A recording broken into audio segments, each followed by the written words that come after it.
एक गलती की हमने, आप जान जाएंगे वो क्या थी, पर हमें कभी पता नहीं चलेगा, कभी नहीं।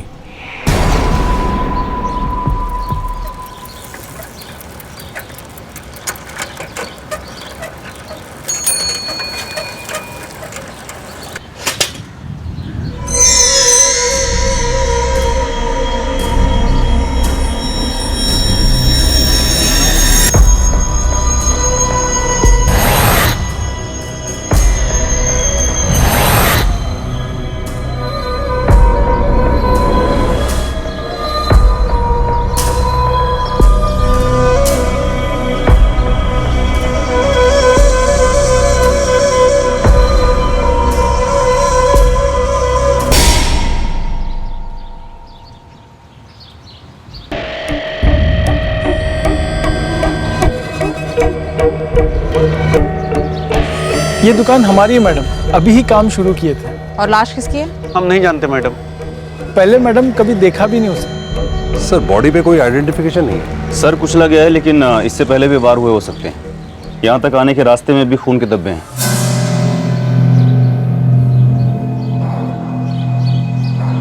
सर पूरा एरिया सर्च करो, आसपास कहीं कोई लड़की की बॉडी भी हो सकती है।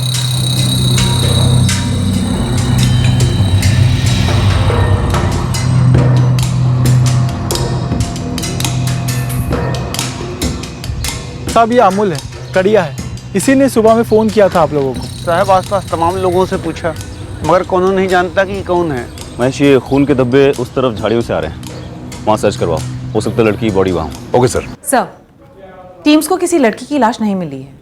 विक्टिम की भी पहचान नहीं हो पाई है। सर हिस्ट्री शीटर्स की राउंड अप शुरू कर दी है, हो सकता है किसी गैंग ने लड़की को उठा लिया हो। अगर लड़की को उठाया होगा तो बहुत जल्दी मिसिंग कंप्लीट आनी चाहिए। बार हुए हैं, और हाँ, मौत को 12 घंटे से ज्यादा नहीं हुए हैं। मतलब कल रात? जी। विक्टिम के ब्लड स्ट्रीम में अल्कोहल लेवल काफी हाई था, मतलब जब मर्डर हुआ तब ये नशे में धुत रहा होगा। सर हमने बलिया के सारे पुलिस स्टेशन में इस विक्टिम की फोटोग्राफ्स भेजी है, मगर मिसिंग रिपोर्ट किसी से मैच नहीं कर रही है। सर हो सकता है मिसिंग कंप्लीट अभी तक हुई ना हो, एक ही दिन तो हुआ है। इस लड़की पर कोई मूवमेंट, कोई खबर? नहीं सर, एक्चुअली कुछ भी नहीं, ना लाश मिली है ना मिसिंग कंप्लेंट, और खबरियों ने भी कहा है कि कोई किडनैपिंग या घसीटने की कोई खबर नहीं है। हो सकता है वो चप्पल किसी राह चलती लड़की की हो, या फिर केस से कनेक्टेड भी हो सकती है। वैसे पोस्टमार्टम के हिसाब से विक्टिम काफी ड्रंक था। सर हो सकता है इस लड़के ने उस लड़की के साथ कुछ किया हो या करने की कोशिश कर रहा हो। हाँ, होने को बहुत कुछ हो सकता है, लेकिन तब तक सारे ऑप्शंस ओपन है जब तक ये पता नहीं चलता कि ये विक्टिम था कौन और इस भयंकर मर्डर के पीछे रीजन क्या था। हाँ, शीतला तालाब पे बिहार की नंबर प्लेट है। नहीं, तालाब के अंदर धकेली नहीं गई है, तालाब के बाहर ही पड़ी हुई है। सर भोलागढ़ में आज सुबह जहां उस आदमी की लाश मिली थी, वहां से शीतला तालाब सिर्फ 8 किलोमीटर दूर है। बोल नहीं सकते सर, उस लाश का इस बाइक का कोई कनेक्शन हो सकता है या नहीं। पटना आरटीओ से पता करो ये बाइक किसकी है।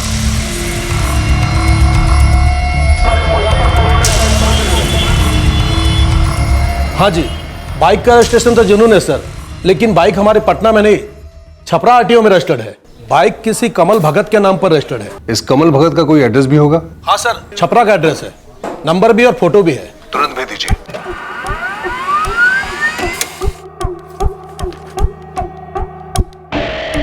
सर ये कमल भगत विक्टिम तो नहीं लगता।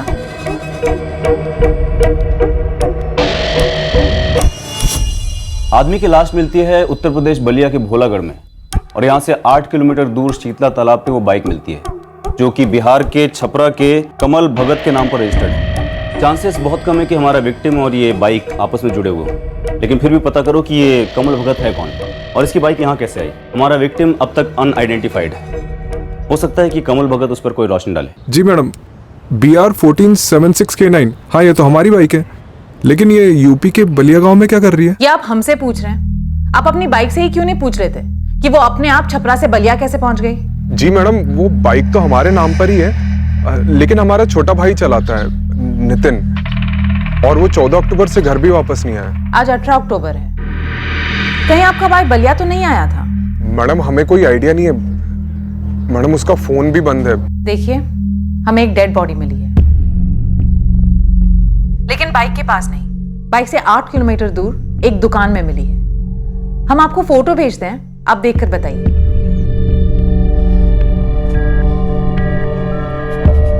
क्या बकवास कर रहे हो कमल? ये सब झूठ है। क्या हुआ हमारे नितिन को? बाबूजी, ये बलिया की पुलिस ये फोटो भेजा है।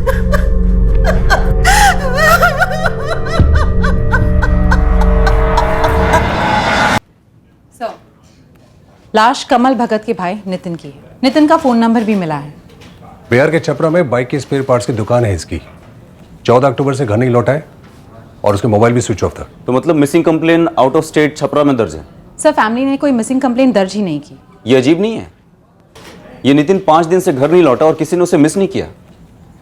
या फिर इस सब के बीच में हम कुछ मिस कर रहे हैं? सर, उन्हें पता तक नहीं कि नितिन बलिया क्यों आया था। 14, 15, 16, 17, 18 5 दिनों तक तुम्हारा भाई नितिन घर नहीं लौटता, उसका फोन स्विच ऑफ रहता है और तुम कुछ नहीं करते। परिवारों में अक्सर ऐसा होता नहीं है। बताओ, ये क्या छुपा रहे हो?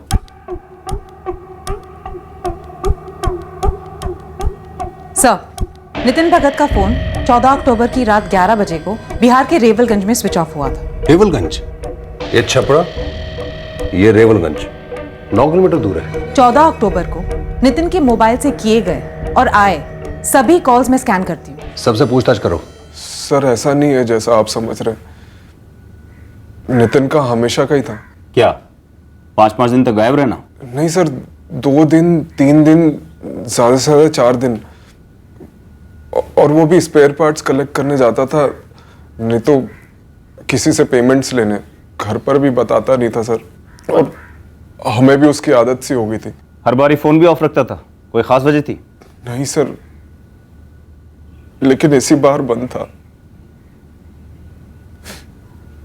सर, इसलिए चिंता भी हो रही थी सर। नितिन हमेशा से ही समझदार था, अपना ख्याल खुद ही रखता था, इसलिए सर कभी लगा नहीं कि,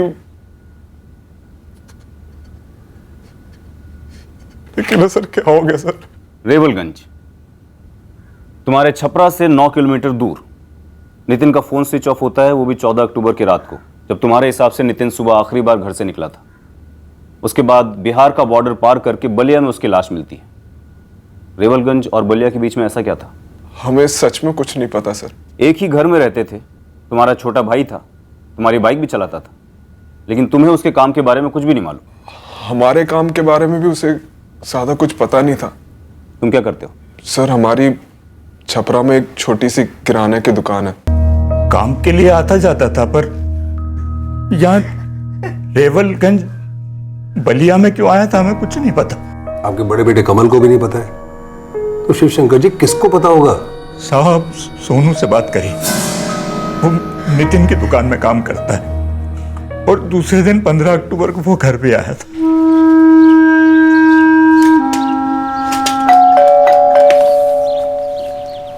अरे सोनू, नितिन कहाँ है? फोन भी बंद आ रहा है उसका। कुछ बता के गया? कहाँ गया है? नितिन भैया ने तो कुछ नहीं बताया, और वैसे अगर कहीं जाते हैं तो दुकान की चाबी जरूर दे जाते हैं, लेकिन इस बार तो वो भी देके नहीं गए।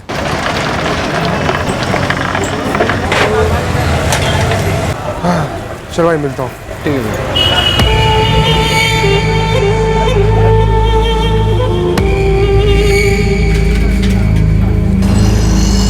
आप क्या करें काका, बिना चाबी के दुकान कैसे खोलेंगे? तो रुक, एक चाबी तो कमल के पास भी होनी चाहिए। कमल, ए कमल! ऐसा कैसे चला गया बिना बताए? उनका नहीं पता कमल भैया, नितिन भैया कुछ बोले ही नहीं।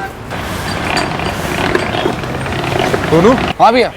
हिसाब किताब अच्छे से करना, और शाम में दुकान में अच्छे से ताला लगाकर चाबी घर पे दे आना। ठीक है भैया। कमल भैया, क्या हुआ?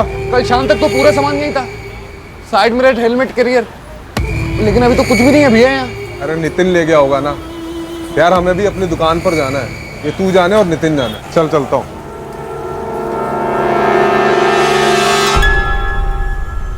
एक दो आइटम नहीं, काफी सामान गायब हुआ है दुकान से, फिर भी आपको अटपटा नहीं लगा? अटपटा लगा था साहब, पर हमारे बेटे नितिन के साथ ऐसा कुछ हो सकता है इसका तो ख्याल ही नहीं आया। और ऐसा ख्याल आता भी कैसे साहब?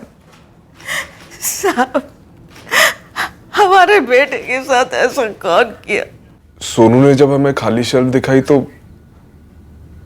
1 मिनट के लिए हमें भी बहुत अजीब सा लगा था, लेकिन नितिन अक्सर बल्क में डिलीवरी करता था, हमें लगा रात में आकर ले गया होगा सामान। आपका भाई 5 दिन से घर नहीं लौटा है, फोन स्विच ऑफ है, दुकान से सामान गायब है, और आप लोग आंख में पट्टी, कान में रुई और दिमाग में ताला लगाकर बैठे। कमाल है कमल। जी धीमन दीक्षित बोल रहा हूँ जी, मेरा यहाँ गैरेज है एक छपरा में। आपका नंबर हमें नितिन भगत के फोन रिकॉर्ड से मिला है। आपकी नितिन से आखिरी बार कब बात हुई थी? 13 तारीख नहीं, 14 तारीख को दोपहर में, और उसके बाद नितिन आया भी था मुझसे मिलने। प्रणाम दीवन जी। प्रणाम भाई, प्रणाम नितिन। ये लो 40,000 रुपये तुम्हारे। धन्यवाद दीवन जी। अरे भैया पैसे गिन तो लो। भरोसे को कैसे गिना जा सकता है धीमन जी, आपने कह दिया तो बस। मैं नितिन से बाइक के पार्ट्स लेता हूँ, वो सप्लायर है हमारा। हाँ जी, आकाश बोल रहा हूँ। आप कौन? बलिया पुलिस? हाँ जी बोलिए, क्या बात है? जी हम छपरा में ही रहते, लेकिन इस वक्त तो लखनऊ में है। वो छपरा में हमारा गराज है, लेकिन बात क्या है मैडम? आकाश वर्मा, 14 तारीख के 12:15 पर तुम्हारी नितिन भगत से बात हुई थी? हाँ जी हुई थी। कुछ पैसों को लेकर? नहीं, पैसों को लेकर तो नहीं, बस ऐसे ही हालचाल पूछा था मैडम। लेकिन बात क्या है मैडम, आप ये सब क्यों पूछ रही है? नितिन का मर्डर हुआ है। क्या तुम बता सकते हो कि नितिन रेवलगंज किस काम से जा सकता है, और बलिया में क्या काम होगा जो वो बलिया आता रहता था? नितिन अपने बिजनेस के बारे में ज्यादा बात नहीं करता था, और हम भी इसीलिए उससे कुछ पूछते नहीं थे। बस दोस्ती थी, इसलिए स्पेयर पार्ट सस्ते में बेचता था। इसके अलावा हमें कुछ नहीं पता मैडम। जी मैडम, हमारा ही नाम राहुल अग्रवाल है। जी जी, हमारी नितिन से बात हुई थी, उसके बाद तो वो अपनी पेमेंट लेने के लिए आया था, और कुछ 34,000 का हिसाब बाकी था। मैडम हमने सारा हिसाब चुकता कर दिया था। सर घर वालों को कोई आइडिया नहीं है ये नितिन रेवलगंज क्यों गया था और बलिया से उसका क्या ताल्लुक था। 14 अक्टूबर को नितिन ने 2 spare parts clients Dhiman Dikshit और राहुल अग्रवाल से पेमेंट्स कलेक्ट किए थे। उसके बाद एक गराज ओनर आकाश वर्मा से सिर्फ बात की थी। कुल मिला के उसके पास 74,000 थे। जिस दिन इतना सारा कैश कलेक्ट करता है उसी दिन नितिन गायब हो जाता है, और फिर उसके अगले दिन उसकी दुकान में काम करने वाले सोनू और उसके भाई कमल को पता चलता है कि दुकान से भी कुछ सामान गायब है, और फिर 16 अक्टूबर को उसका मर्डर हो जाता है। सर नितिन की दुकान की एक चाबी उसके भाई कमल के पास और एक उसके खुद के पास थी। महेश, लेकिन इस केस की चाबी मुझे लगता है कोई एक झूठ है जो इनमें से कोई बोल रहा है, फैमिली, दोस्त या क्लाइंट। सर सभी के फोन रिकॉर्ड्स निकलवा रहे हैं। पता करो इस नितिन का बलिया और रेवलगंज से क्या कनेक्शन था। कोई जान पहचान वाला ही है जिसने नितिन के कत्ल की साजिश की है, लेकिन क्यों? 74,000 रुपयों के लिए, और बाइक पीछे छोड़ दी, या फिर कोई और वजह थी?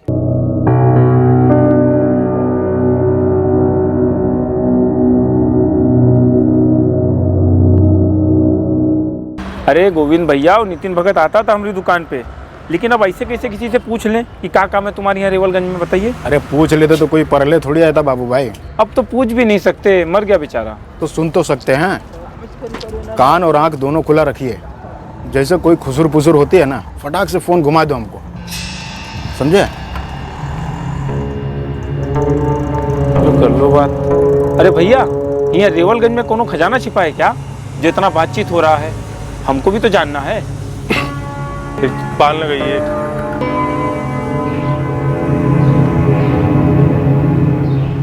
अब रेवलगंज यहाँ से पास ही तो है, वहां जाकर पता करना गोविंद।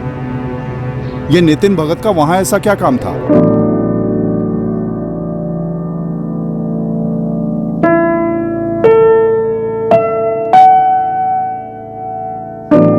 हमें कैसे पता कितने पैसे मिले नितिन भैया को? साहब हम तो बस उनकी दुकान में नौकरी करते थे। लोग आते, हम माल दिखाते, रेट बताते और माल बेच देते थे साहब, बस। नितिन गले में 74,000 रुपये रख कर गया था, इसलिए तू रात को दुकान में आया, पैसे चुराए, सामान लूटा और भाग गया, और अब यहां मेरे सामने खड़ा होकर भोला बनने की कोशिश कर रहा है। साहब हमने 2 साल ईमानदारी से काम किया है नितिन भैया के लिए, हम ऐसा क्यों करेंगे साहब? तो बता, रेवलगंज और बलिया के बीच में क्या था? हमें नहीं मालूम मालिक, सच में हमें नहीं मालूम।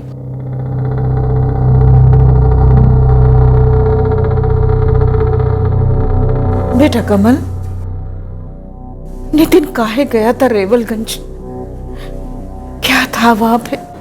आप लोग भी जानते, हम सिर्फ उतना ही जानते जितना कि आप।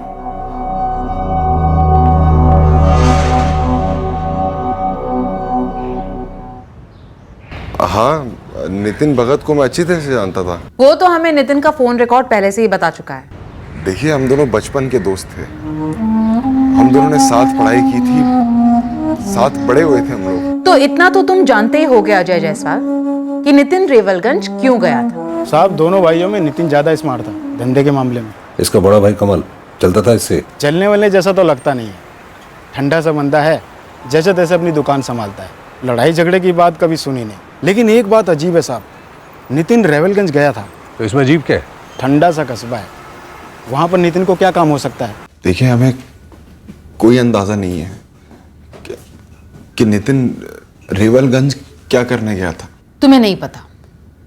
मुझे वो बताओ जो तुम्हें पता है। नितिन कुछ 2 हफ्तों से कुछ अलग सा था, उड़ा उड़ा से घूम रहा था, ऐसे जैसे कि कोई खुशी आ गई हो जिंदगी में।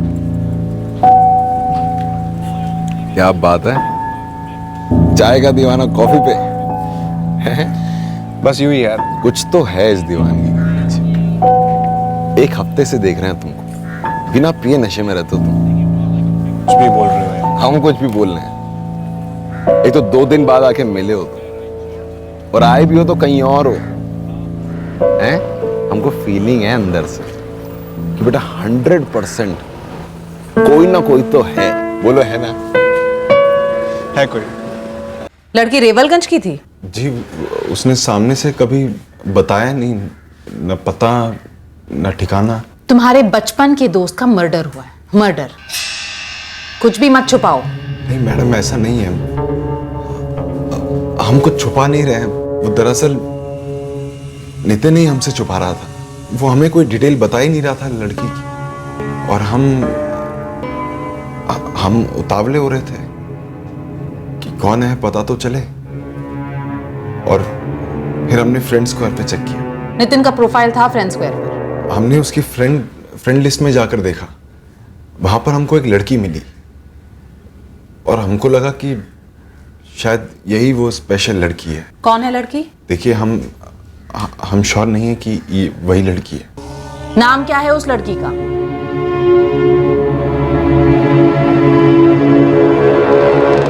ये प्रीति का नाम सिर्फ प्रीति है, नो सरनेम। जी। और इसकी फ्रेंड स्क्वायर की फ्रेंड लिस्ट में सिर्फ एक ही फ्रेंड है, नितिन भगत। सर, हमने इतना डिटेल में जाकर झांका नहीं उसके पेज या फिर लिस्ट में। साइबर सेल को बोल करके नितिन का पूरा अकाउंट क्रैक करो, पूरी चैट हिस्ट्री निकालो उसकी। Okay sir. वैसे भी एक नाम और एक फेस तो है हमारे पास।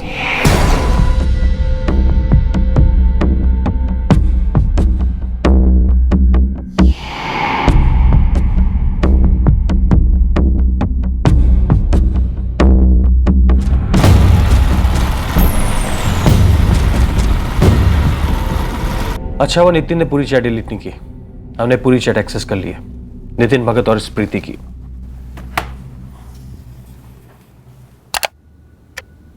हाय। हेलो। फ्रेंड बनोगे?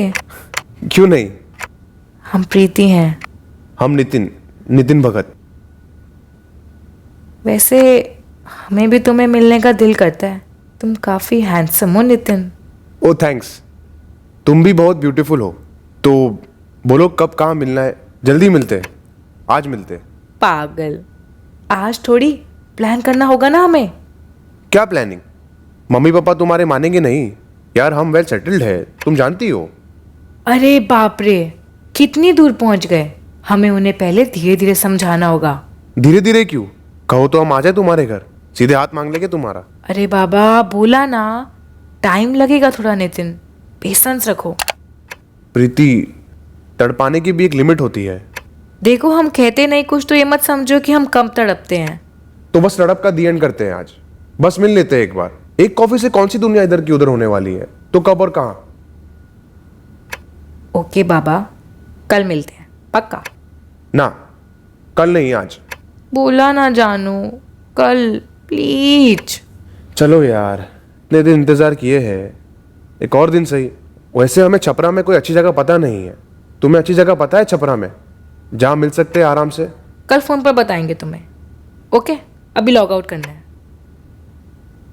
ये प्रीति नितिन को 14 अक्टूबर को फोन करने वाली थी। सर, फोन रिकॉर्ड्स के सारे कॉल्स क्रॉस चेक किए। 14 अक्टूबर को किसी प्रीति का फोन नहीं आया था, ना लैंडलाइन से, ना मोबाइल से, ना पीसीओ से। सर, कहीं इस नितिन के पास कोई दूसरा फोन तो नहीं था? नितिन का दूसरा नंबर?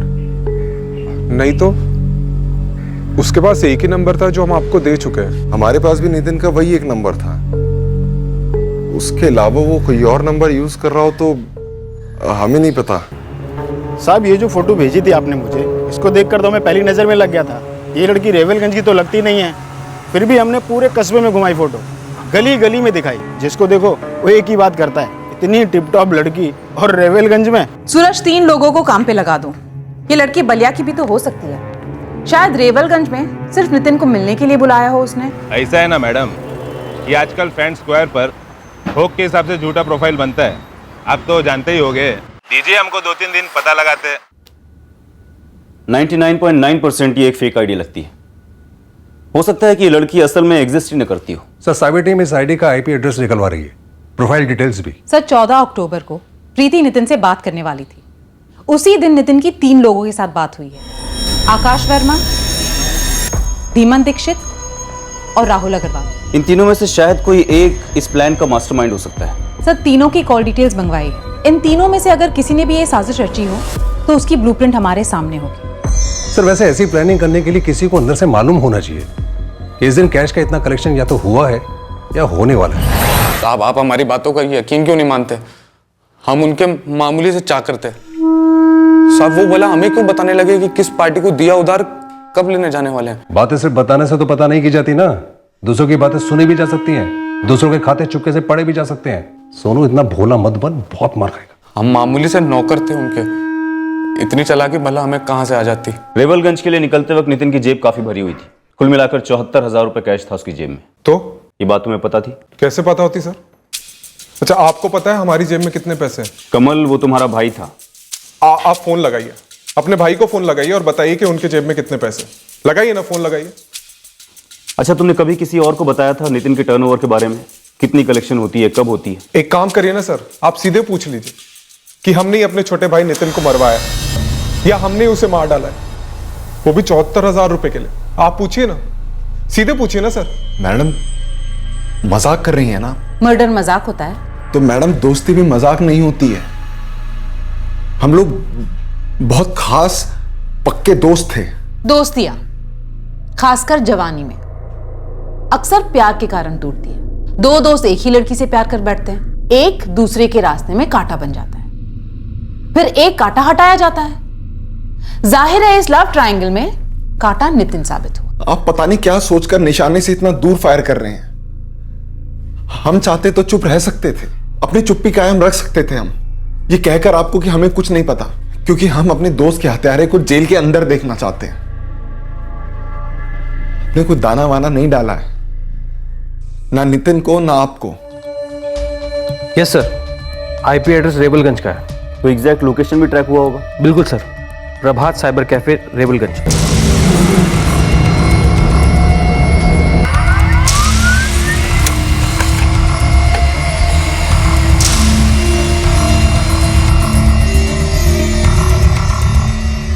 सर, इस प्रीति का इस अकाउंट से पहले 2 और फेक अकाउंट थे, इसी तस्वीर के साथ।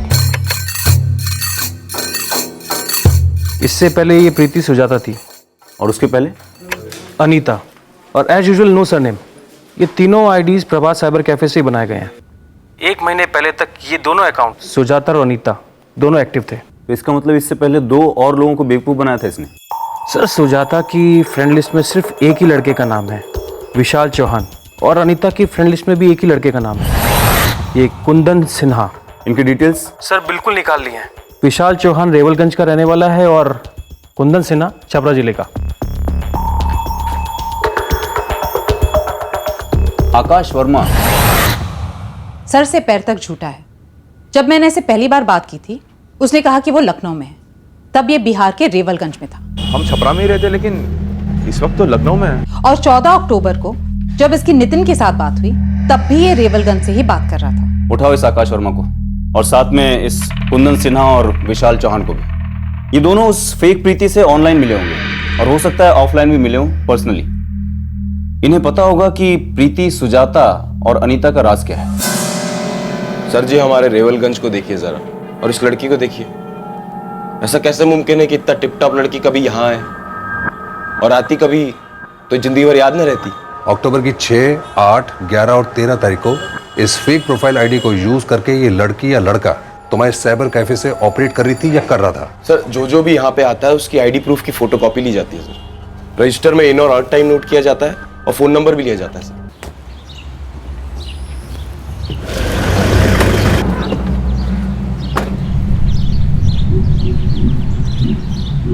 आकाश वर्मा यही रहता है? जी, हम उसकी बहन है। बताइए। जल्दी बुलाओ भाई को। आकाश यहाँ नहीं रहता।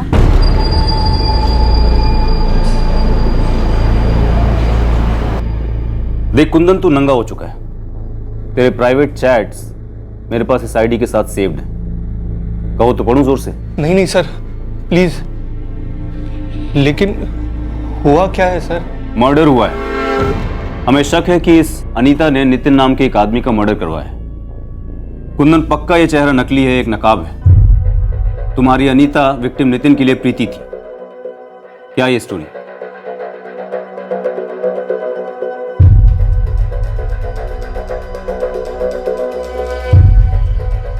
ये वो आईडी जो 6, 9, 11 और 13 तारीख को इस साइबर कैफे में उसी वक्त मौजूद थी जब नितिन भगत से चैटिंग हो रही थी। ये आईडी है शालिनी चौधरी की। कौन है शालिनी? अरे बाप रे सर, ये तो शालिनी है।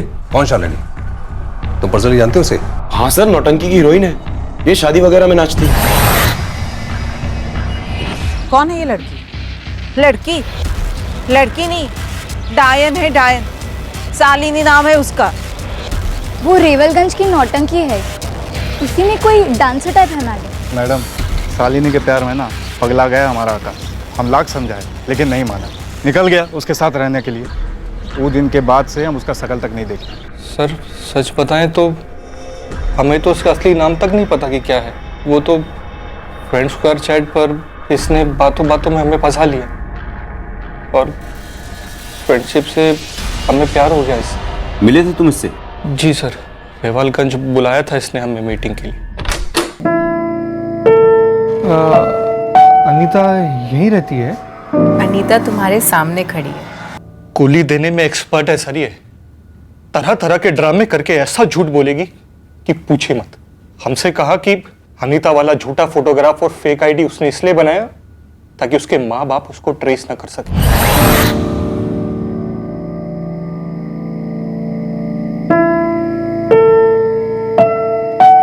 एक बात कहें हम तुमसे? हमने कभी सोचा नहीं था कि सेक्स इतना अच्छा हो सकता है।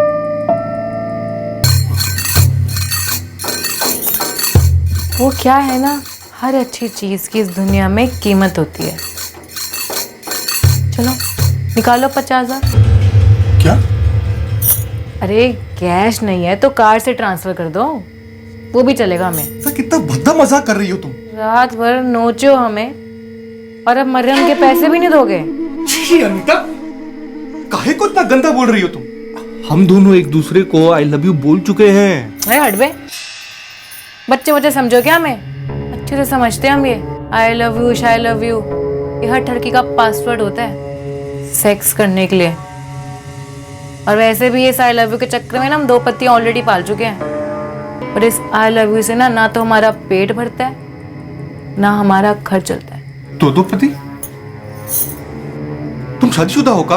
हम ना बहुत कुछ हैं, पर अभी हमारा मूड नहीं है हिस्ट्री डिस्कस करने का। रात भर साला तुम्हारी बायोलॉजी की क्लास ली है। जल्दी से हमारा अकाउंट्स क्लियर करो वरना हमारा मूड हो जाएगा LLB का। सीधे थाने घसीट ले जाएंगे तुम्हें, रेप चार्ज ठोकेंगे तुम पर और वहां सालों तक सलाखों के पीछे फिर आई लव यू बोलते रहना। सेम स्टोरी है सर, सेम टू सेम हमारे साथ भी ऐसा ही हुआ है। और ये जिल्लत, ये दर्द तुमने चुपचाप सहा क्योंकि मर्द को दर्द नहीं होता। एक बार भी दिमाग में नहीं आया कि पुलिस को कंप्लेन करो, ताकि तुम्हारी तरह कोई और बेवकूफ न बने? सर उसने रेप चार्ज लगाने की धमकी दी थी, बोली थी कि बिना बेल के अंदर जाओगे। सर हम अच्छे घर से हैं सर। हम तो उसके लव में पड़ गए थे सर। चैट आईडी से लव? उसकी असली शक्ल देखने के बावजूद ये लव मेकिंग तक जाता है। इसको तुम सच्चा लव कहते हो?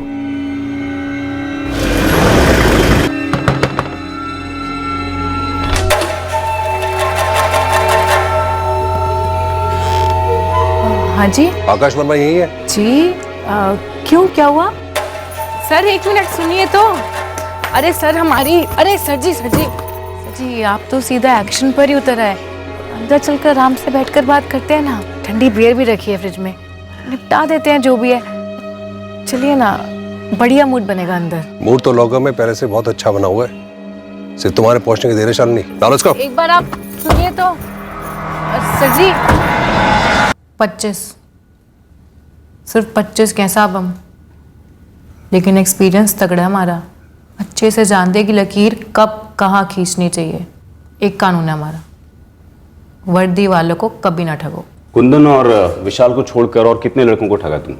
काफ़ी है साहब, डबल फिगर। लेकिन अब नाम तो याद नहीं। 9 लड़कों के नाम याद हैं और ना ही वो नाम जो लेकर हमने उन्हें ठगा। और ये ठगने का रैकेट तुम इस आकाश वर्मा के साथ मिलकर चलाती थी? अरे नहीं सर, हमें किसी की हेल्प की जरूरत नहीं पड़ती। सोलो खिलाड़ी हम। ये तो खुद ब खुद आ गया 6 महीने पहले। सर बैड लगना भयंकर है हमारा। 16 साल की उम्र में माँ बाप ने एक बदबूदार फटीचर से शादी करा दी थी। इतनी बदबू कि उस कमरे में रहो तो उल्टी आ जाएगी आपको। फिर हम एक दिन अचानक मायके भाग गए। फिर माँ बाप भी ढीठ, दूसरी शादी करा दी। एक दिन अचानक हम वहाँ से भी भाग गए। उसके बाद तो ना हमने कसम खा ली कि पैसे से ही शादी करेंगे। पैसा ही हमारा पति, प्रेमी, परमेश्वर सब वही रहेगा। फिर बस एक दिन इन महाशय ने एंट्री ली। इनको तो ना शादी का कीड़ा था, ना लव यू वाला रोग। सेफ है, बस चल रही है गाड़ी इनके साथ। तुम्हारी स्पेशलिटी तो ठगना है ना। ये बीच में मर्डर कहाँ से आ गया? नितिन भगत का मर्डर? आकाश, या तो तुमने फैलाया था, तुम ही साफ करो। बताओ इन्हें। साहब मैं तो इसके खिलाफ थी, पैसों की कसम। तो नितिन भगत को अच्छी तरह से जानता था ना? जी, वो अपने गैराज के लिए हम उसे स्पेयर पार्ट्स लेते थे। ऐसे भी क्या दुश्मनी थी कि उसे इस तरह से फंसाया और इतनी भयंकर मौत के घाट उतार दिया? अरे आकाश! अरे नितिन, क्या हाल है भाई? बड़े दिनों बाद। बस फर्स्ट क्लास। तुम सुनाओ, क्या हाल चाल? किसी ने कहा तुम छपरा छोड़कर रेवनगढ़ सेटल हो गए। हाँ यार, वो बस तुम ये सब बातें छोड़ो ना, चलो उनको गर्मा गर्म चाय पिलाते हैं। आओ। नितिन, ये शालिनी है, हम इसी के साथ रहते हैं। तो तुमने घर छोड़ा क्योंकि हम डांसर हैं ना, और आकाश के घर वाले बड़े इज्जतदार लोग हैं। हाँ यार, तुम तो समझते ही हो ना। तुम दोनों क्या शादी वादी करने वाले? अरे जब दिल मिल गए हैं तो फिर शादी का बिल काहे फाड़े भाई? कैसे घूर घूर के देख रहा था तुम्हें। मुझे तो लगता है बावला हो गया तुम्हारे लिए। वो सब तो ठीक है, पर इतनी जान पहचान नहीं बढ़ानी चाहिए थी। ठगेंगे कैसे उस लंगूर को? लेकिन पार्टी तगड़ी है, कैश का धंधा है, बिजनेस भी सॉलिड है, और लौंडा भी काफी स्मार्ट है। यहाँ वहां से स्पेयर पार्ट लेके आता है, वो भी टॉप क्वालिटी का, और पूरा छपरा के गराज में बेचता है साला। और दिखने में भी बुरा नहीं है। क्यों? तो तुम कर लो ना शादी, क्या बोलते हो? यार यहाँ हम ठगने के प्लान बना रहे हैं और तुम हो कि सजा में मैट्रिमोनियल का ऐड रटाए जा रहे हो। काम की बात करो ना यार, ठगेंगे कैसे? तो तुम प्रीति बनी जी, लेकिन जब वो आमने सामने आया तो उसने पहचाना नहीं तुम्हें? 14 अक्टूबर को वो रेवलगंज बिहार में था और हमें इसकी लाश 17 अक्टूबर को सुबह हमारे बलिया यूपी में मिली। वो आगे से पहुंची। 14, 15, 16 2 रात और 2 दिन। कहाँ था नितिन? 16 की रात को मारा था ना तुमने उसे? साहब हमने नितिन को प्रीति बनकर सिर्फ फंसाया था, पर 14 तारीख को हमने उसे शालिनी बनकर ही ऑफर दिया था। हाँ आकाश बोलो। आकाश नहीं, प्रीति बोल रहे हैं हम, प्रीति। प्रीति, तुम आकाश के फोन पे कैसे बोल रही हो? एक मीठा सा सेक्सी सा सरप्राइज दे हम तुम्हें। क्या? तुम ना हमसे पहले भी मिल चुके हो, फिदा हो चुके हम पे, और हम भी ना तुम पर पूरी तरीके से लट्टू हो चुके हैं। शालिनी, क्या हुआ? तस्वीर वाली प्रीति से कम सुंदर है क्या हम? पाँव में नहीं लोगे हमें?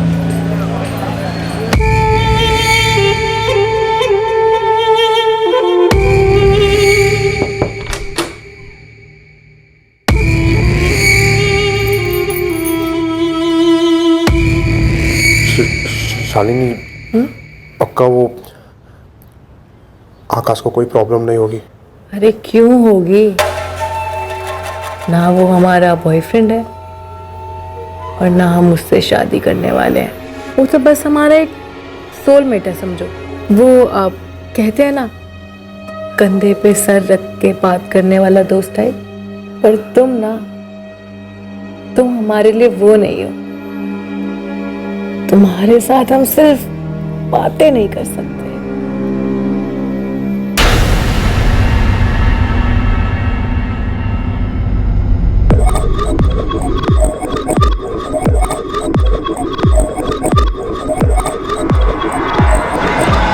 कितने पैसे थे जेब में? और चाबी? हम उसकी दुकान पर होकर आते हैं।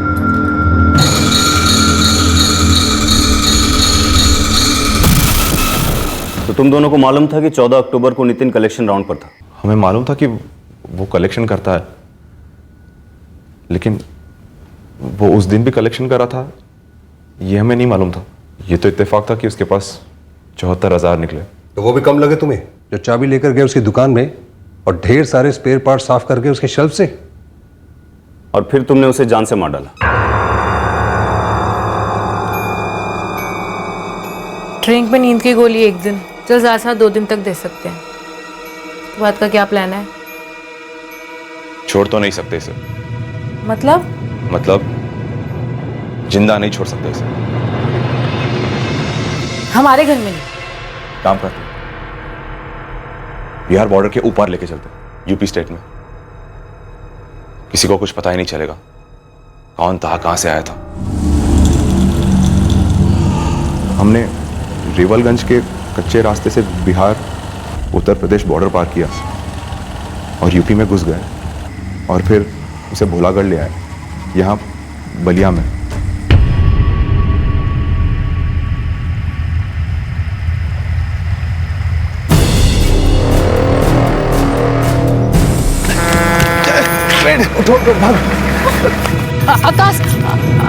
आकाश, हमारी चप्पल निकल गई है।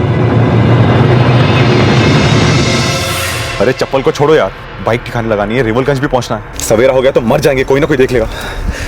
चलो भागो इनसे। जान से मारना गलत था साहब, नहीं मारना चाहिए था हमें। लेकिन हम क्या करते, हम आगे इस बुड़बक की बातों में मिस्टेक कर दिया बहुत बड़ा। सर जी सुनिए ना, आप देखिए अगर कोई रास्ता, कोई उपाय, कुछ तो होगा हमारे लिए। है ना, काफी रास्ते हैं।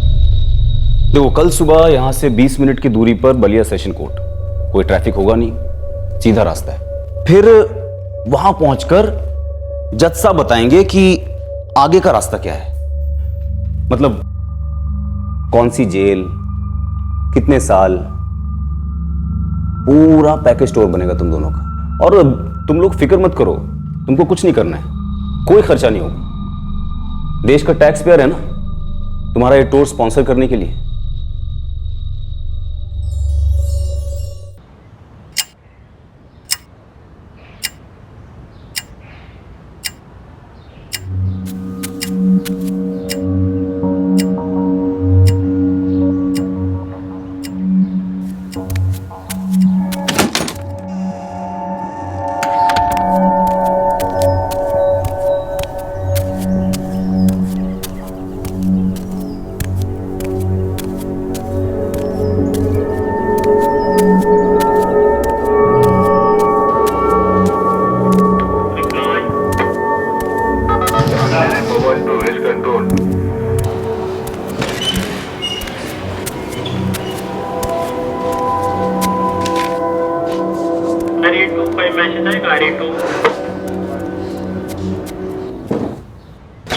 Good morning sir.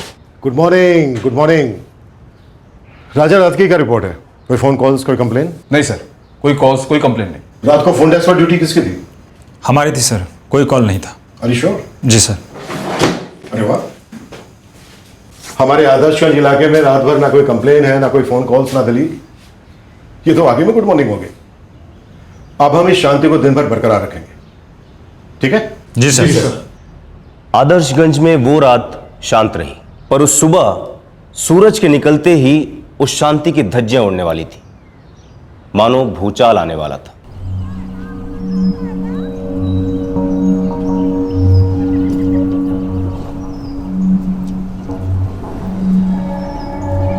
Good morning Malik साहब। Good morning Dinesh ji, good morning. सब खैरियत? All well, always on time. चलिए मिलते हैं। Okay okay okay.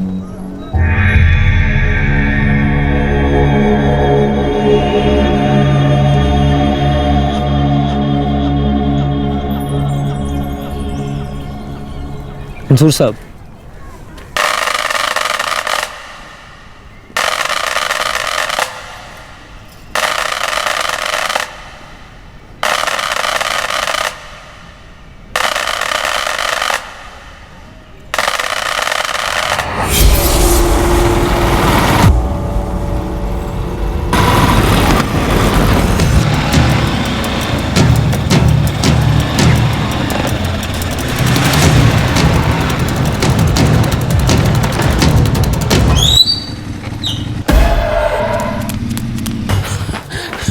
साहब साहब साहब साहब अनर्थ हो गया साहब। क्यों, क्या हुआ? सब मंसूर साहब पर फायरिंग हुआ साहब। कहाँ हुआ ये? आप चलिए, हम दिखाते हैं साहब। जी सर, रास्ते में हूँ, अगले 10 मिनट में हॉस्पिटल पहुंचूंगा। खबर किसने की थी? सर उस तरफ एक चाय वाला है जगदीश, उसने आगे बताया था। जब मंसूर सर पे फायरिंग हुई थी तब कोई नहीं था आसपास? अपने बाजार रोड के एक व्यापारी हैं, दिनेश गुप्ता जी, वही थे, बाकी कोई भी नहीं। हेलो, ये जो रजिया चौक वाला भाग है ना, हाँ उसके बीच वाली सड़क पर एम्बुलेंस चलती हुई। मंसूर साहब, एम्बुलेंस में बहुत जल्दी। सर एम्बुलेंस हमने मंगवा लिया है। दिनेश जी, आपने क्या देखा? अरे अभी थोड़ी देर पहले मंसूर साहब हमें पिछली गली मिले, गोलियों की आवाज सुनी, भाग कर आए तो कुछ लोग बाइक पर थे, गोली चला रहे थे और मंसूर साहब यहाँ नीचे गिरे पड़े थे। दिनेश गुप्ता बोले आसपास और भी लोग थे, लेकिन सब डर के भाग गए। दिनेश जी को हमने पुलिस स्टेशन में बिठा रखा है।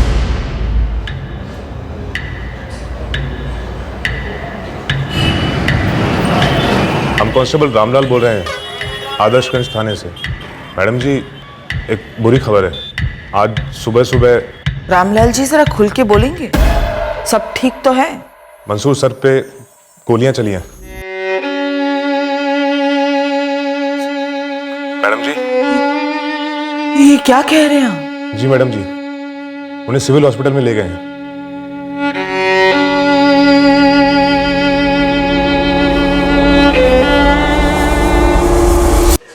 बहुत ज्यादा खून बह चुका है सर जी। लेकिन राजन, ऐसा कैसे हो सकता है कि मंसूर सर निहत्थे थे? सर्विस गन क्यों नहीं थी उनके पास? अभी तक कुछ पता नहीं चला सर। जब लाए गए थे ऑलरेडी ब्लड लॉस हाई था, क्रिटिकल थे। हमने सारी कोशिशें की, बट सॉरी, मलिक साहब को हम नहीं बचा सके।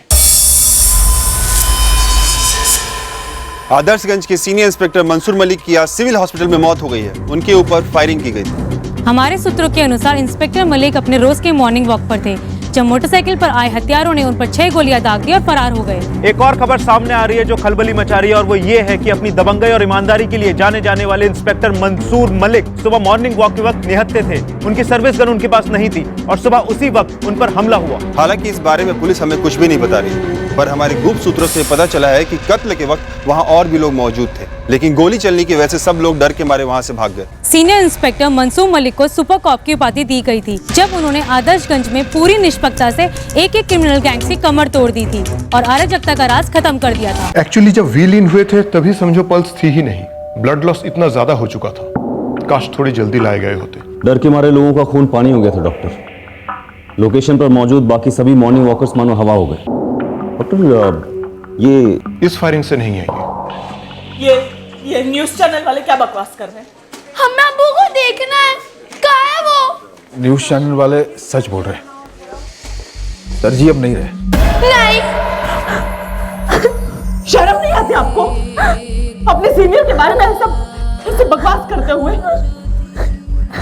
अभी सुबह तो हमारी बात हुई है उनसे फोन पर कि वो मॉर्निंग वॉक पर जा रहे थे। ऐसे कैसे नहीं रहे? मजाक है क्या कोई? सब कुछ अचानक हो गया मैम। वॉक पर जाने से पहले सर जी हमसे भी मिलकर गए थे, पर हमें ये नहीं पता था कि उनके साथ हमारी वो लास्ट मीटिंग हो।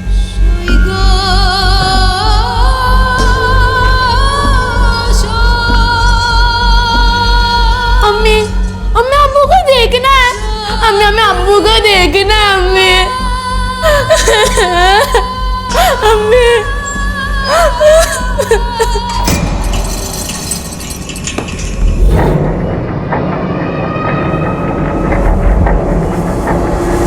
जब हम वहां पहुंचे तो इतना ही देख पाए कि वो लोग बाइक पर थे। शूटर्स का चेहरा देखा तुमने?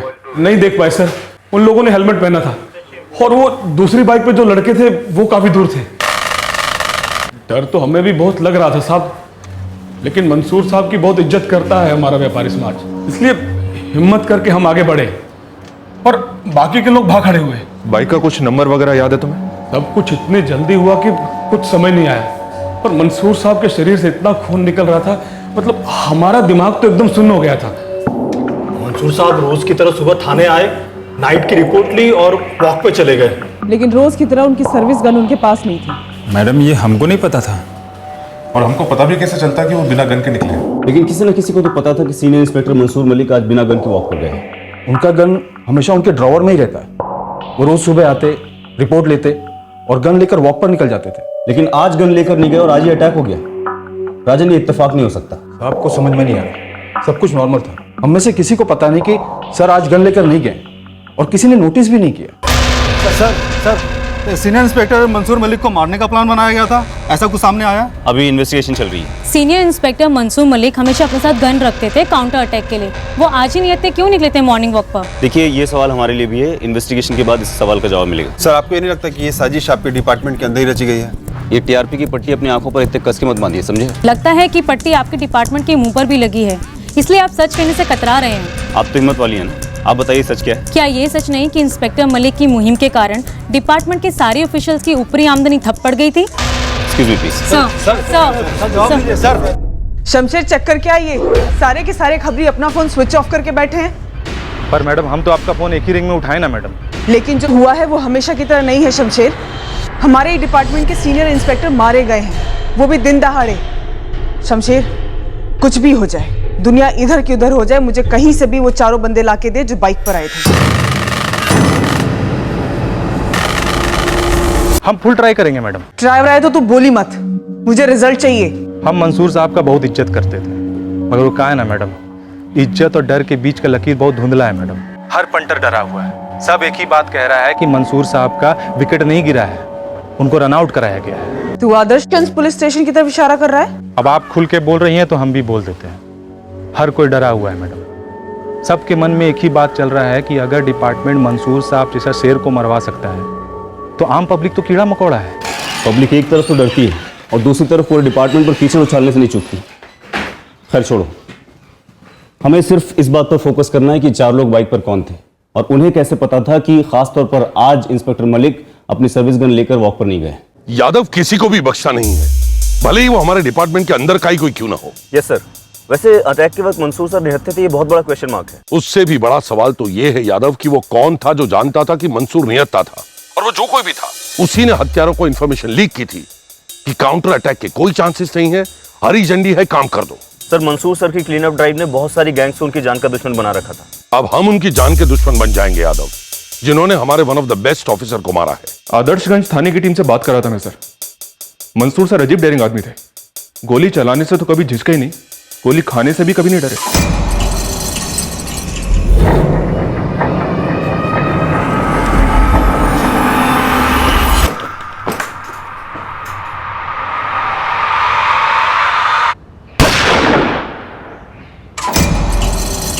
तुम एक चलाओगे, हम 10 चलाएंगे,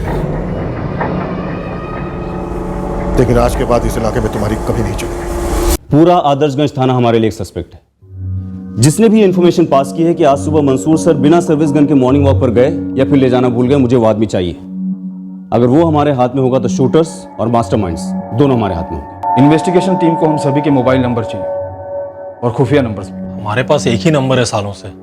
हमारे पास भी एक ही नंबर है सर। देखो, यहाँ पुलिस ही पुलिस की तहकीकात कर रही है। अगर कुछ भी छिपाने की कोशिश करेंगे तो निश्चित पकड़े जाएंगे। पूरी कोऑपरेशन देनी है हमें। जो छिपाएगा वो पछताएगा। सर, कहीं ऐसा तो नहीं कि मंसूर मलिक उस सुबह अपने कैबिन में गए और उनके ड्रॉर में उनकी सर्विस गन का सिर्फ केस था, गन नहीं थी?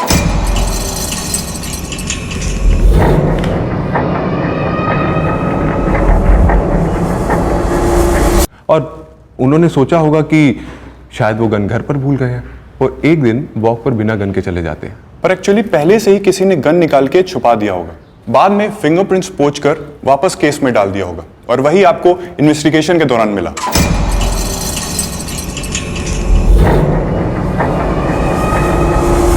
अब कोई बाहर वाला सीनियर इंस्पेक्टर के कैबिन में घुसकर गन को निकालना, छुपाना और वापस रखना तो कर नहीं सकता सर। आप दोनों का इशारा इनसाइड जॉब की तरफ है। उस वक्त भी हर जगह इसी एंगल की बात हो रही थी और हमने भी इस एंगल को कतई रूल आउट नहीं किया था। मंसूर मलिक बिना गन के क्यों थे और ये बात किसने किसको बताई? इन्हीं सवालों के बीच छुपा था इस मर्डर का राज।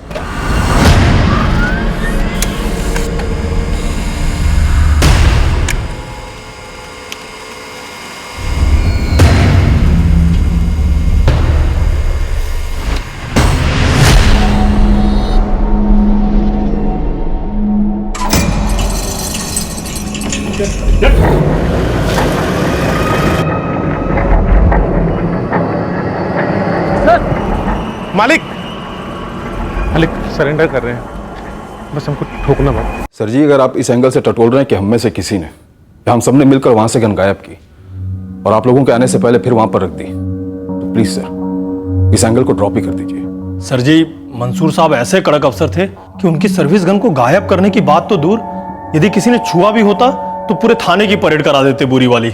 मंसूर साहब यहाँ पिछले 1 साल से पोस्टिंग पर थे और पिछले 1 साल से एक भी सुबह ऐसी नहीं आई जब वो थाने नहीं आए और रात की रिपोर्ट नहीं ली। और ऐसे शख्स की गन केस में ना हो तो वो ऐसे कैसे जाने देते?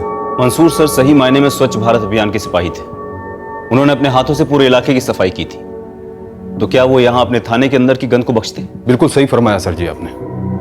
मंसूर साहब ने जिस दिन पोस्टिंग अपने हाथ में ली, सबसे पहले उन्होंने अपने थाने में झाड़ू घुमाया। जब थाना साफ हुआ तभी तो इलाका साफ कर पाए और हम भी डटकर खड़े थे उनके साथ में। एक पैसा बतौर घूस 1 साल में आया नहीं थाने में सर। राजन, घूस का पैसा खून की तरह होता है, जिसका स्वाद अगर एक बार किसी इंसान के मुंह पर लग जाए तो उसे और कोई स्वाद अच्छा नहीं लगता। उसके बाद फिर उस खून को पाने के लिए वो अपनों का खून बहाने के लिए भी तैयार हो जाता है। अब तक क्रिमिनल्स हमारे थाने में आकर कहते थे, आज वही बात बड़े भारी मन से आपसे कहना पड़ रहा है, हमने कुछ नहीं किया।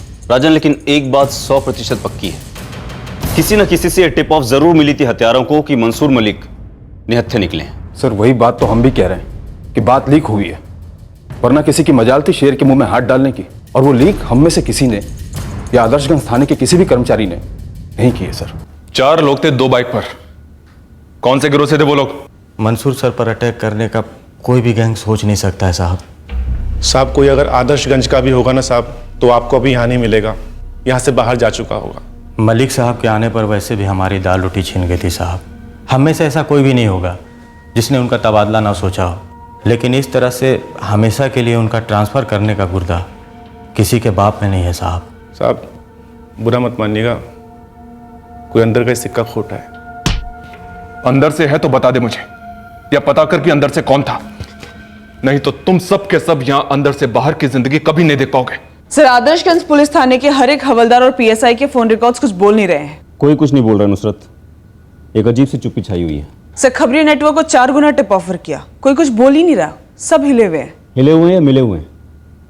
नुसरत भले ही कोई कुछ बोल ना रहा हो, लेकिन सबको पता है कि अगर मंसूर सर के पास हमेशा की तरह उनकी गन होती तो आज लाशों में शूटर्स की बिछी होती।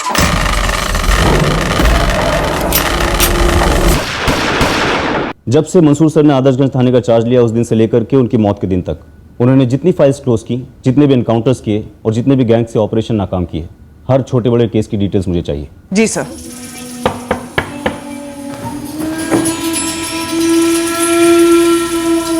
गफूर भाई आप?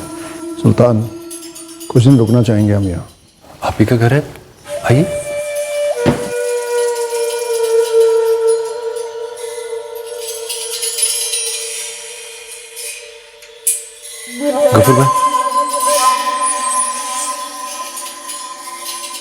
गफूर भाई ऐसे अचानक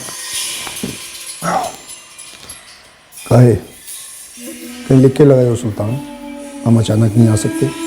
नहीं मतलब सब खैरियत ना? आज तक तो खैरियत ना पूछी तूने, कुछ भी तो नहीं पूछा। आज बड़ी पूछताछ कर रहा है। ऐसी कोई बात नहीं गफूर भाई। बात तो है सुल्तान, जो तू भी जानता है और हम भी जानते हैं। अपनी बेगम से बोल, सुलेमानी चाय पियेंगे हम हमेशा की तरह।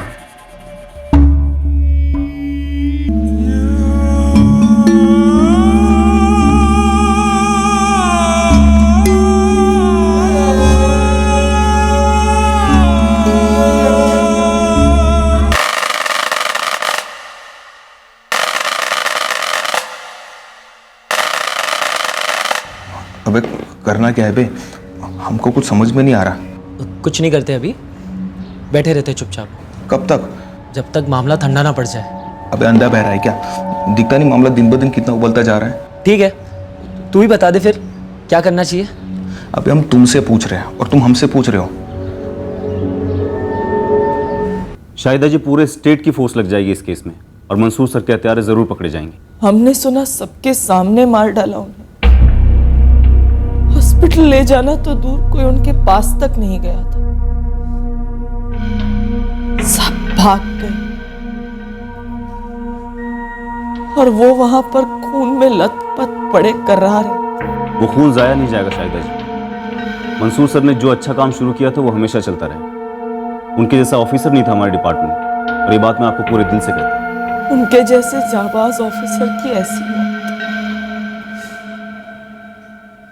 मानो कोई शिकार किया हुआ जानवर। ना ना शाहिदा जी, आप ऐसा बिल्कुल मत सोचिए। मंसूर सर कई सारे बेईमानों के रास्ते के कांटे जरूर थे, लेकिन वो शहीद हुए हैं, वो भी सच्चाई के लिए और ईमानदारी के लिए। और इस केस की सच्चाई भी सामने आकर रहेगी, चाहे फिर हत्यारे कहीं भी हो, कोई भी। ये मेरा वादा है आपसे। पुलिस वाले को वही गैंग मारेगी जिसे सामूहिक खुदकुशी करनी हो, और वो भी मंसूर मलिक जैसे अफसर को। नहीं साहब, कोई चांस ही नहीं है। बाइक पर आकर मारने का तरीका गैंग वालों का है हामिद, और जिस तरह के रिवॉल्वर से मारा गया ना, वैसा रिवॉल्वर हर दूसरा गैंग अपने पास रखता है। कहीं यह हमला नक्सलियों ने तो नहीं किया? हो सकता है बरसों से बिल में छुपे सांप ने फिर से फन उठाया हो और धमाके के साथ री एंट्री करना चाहते हो आदर्शगंज में। मैडम जी, दो नाम दे रहे हैं, नोट कीजिएगा। बहुत मुश्किल से दोनों नाम मिला है। बोल, जल्दी बोल। एक है राकेश शर्मा और दूसरा है निकुंज दास। पता?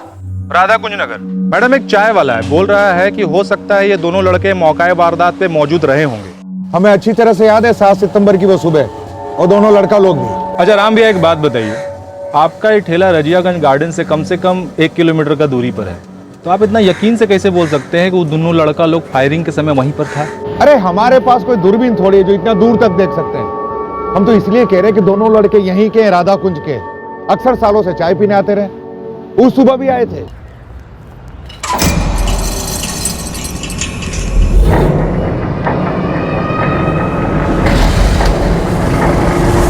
अब तुम पूछो कि हम तुम्हें उन दोनों के बारे में क्यों बता रहे हैं? नहीं पूछेंगे।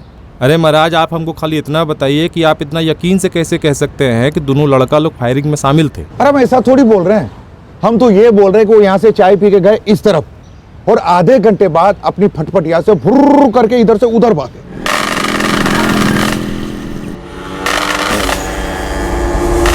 और उन दोनों के पीछे निकले वो हेलमेट वाले लोग, और उस दिन के बाद वो दोनों हमारे ठेले पे कभी दिखाई नहीं दी। हमारे बेटे ने कुछ नहीं किया है। अरे ये कैसी नाइंसाफी है? अरे कहाँ लेकर जा रहे हो हमारे बेटे को? आप घबराओ नहीं, हम कुछ नहीं किए हैं। मैडम प्लीज हमारी बात तो सुनिए। मैडम हमारी बात तो सुनिए। मैडम, आप हमें पूरी तरह गलत समझ रहे हैं। आप हमें समझाने का एक मौका दीजिए। मौका ही क्यों, हम तो तुझे चौका और छक्का भी देंगे। क्रिकेट के बॉल की तरह उठा के स्टेडियम के बाहर भी फेंकेंगे और अंदर भी लेके आएंगे, और यकीन कर हमारा, एक भी लूज बॉल हम छोड़ते नहीं है। नक्सली? जी सर, एंगल है तो सही, लेकिन इरफान, सालों पहले हमारे पूरे जिले को नक्सल मुक्त घोषित कर दिया गया है। शायद एक बार फिर से आदर्शगंज में पैर जमाने की फिराक में होंगे सर। सर, हम सुबह में चाय पीकर सिर्फ राउंड मारने के लिए गए थे। हाँ सर, हम वहाँ जरूर थे, पर हमारा ऐसा से कोई नाता नहीं। तुम लोग वहां पर थे ये नाता साबित करने के लिए काफ़ी है। हम पर यकीन कीजिए सर, हम सिर्फ शेयर करने के लिए गए थे बस। देखो फटाफट बोल दो तुम दोनों, वो जो दूसरी बाइक पे 2 लोग थे वो कौन थे? हेलमेट वाले? हम नहीं जानते उनको, हम तो बस वहाँ ऐसे ही बैठे थे। तुम लोग वहाँ पर ऐसे नहीं बैठे थे, तुम वहाँ पर उन शूटर्स को इशारा देने के लिए बैठे थे कि मंसूर मलिक कब आने वाले। नक्सलियों के कौन से गुट से तुम दोनों? नक्सली? अरे नहीं सर, हमारा उनके साथ कोई कनेक्शन नहीं है सर। हम तो कह रहे हैं ना कि हम बस वहाँ पर ऐसे ही बैठे थे और सर देखा कि सामने से मंसूर साहब वॉकिंग करके आ रहे थे बस। सर हम तो जाकर उन्हें गुड मॉर्निंग कहने की सोच रहे थे। मंसूर साहब, लेकिन इतने में ही वो 2 हेलमेट वाले वहाँ पर आ धमके।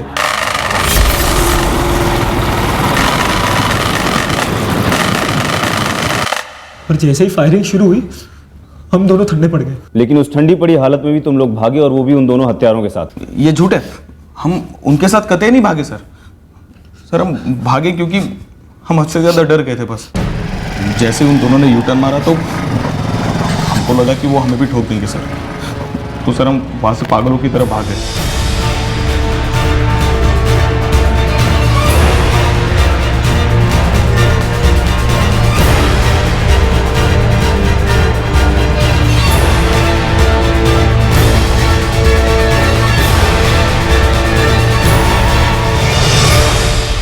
फटी पड़ी थी हमारी सर। सर हम बाकी लोगों की तरह हम भी भाग गए सर। तो हमारे पास क्यों नहीं आए तुम दोनों? और भी तो कोई नहीं आया होगा ना मैडम, हमको इन्वॉल्व नहीं होना था, हम तो घर से भी नहीं निकले। वो दोनों कौन थे?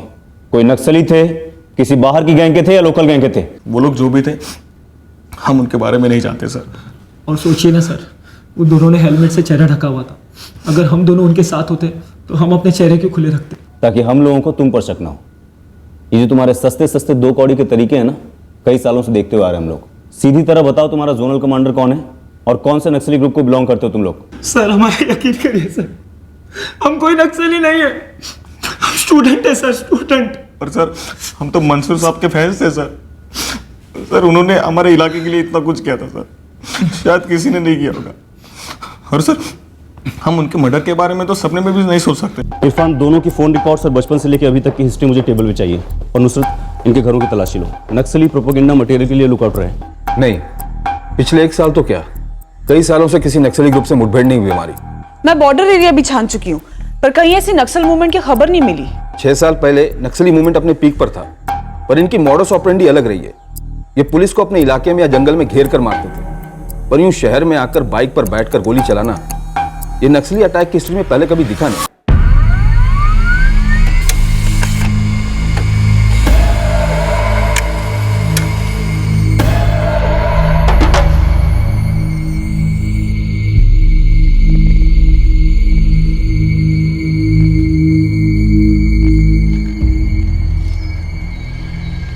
उसे एक दिनेश के अलावा कोई और गवाही देने सामने नहीं आया ना? यस सर, और जो भागे वहां से उनसे कांटेक्ट करना मुश्किल है। और सर ये दिनेश गुप्ता कह रहा था कि उसे ठीक से याद नहीं कि कौन कौन रेगुलर वॉकर थे उस वक्त यहाँ पर। और ये आदर्शगंज थाने को वहाँ के चाय वाले ने इन्फॉर्म किया था। सब मंसूर साहब पर फायरिंग हुआ साहब। मैंने उससे भी बात की, उसने कहा कि उसने गोलियों की आवाज तो सुनी थी और वो भाग के आया भी था क्राइम सीन पर। धाए धाए धाए, एक के बाद एक 5-6 फायरिंग हुए। उतने में हम समझ गए ये तो भैया कौनो कांड हो गया है। उतने में हम दौड़कर वहां पहुंचे तो हम देखे दिनेश गुप्ता जी मौजूद हैं। मंसूर साहब, मंसूर। और फिर हम यहाँ आए, सबको बताया कि क्या हुआ। हम तो बिल्कुल हैरान हो गए थे। अरे अभी तो अच्छे खासे घूम रहे थे हमारे सामने, हमारी दुकान के पास से भी गुजरे थे और हम उनका राम राम भी किए थे रोज की तरह।